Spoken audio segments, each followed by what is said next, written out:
Переделка камина.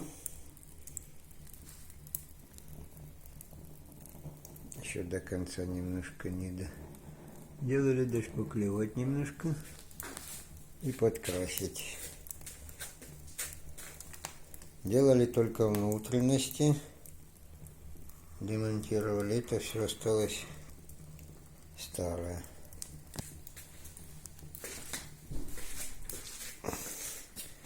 Так захотел заказчик. Камин не грел, разобрали, была страшная фигня, чуть ли стекловато не горело. Все черное, все потресканное, без перевязки было все сложено. Ни зуба, ничего не было.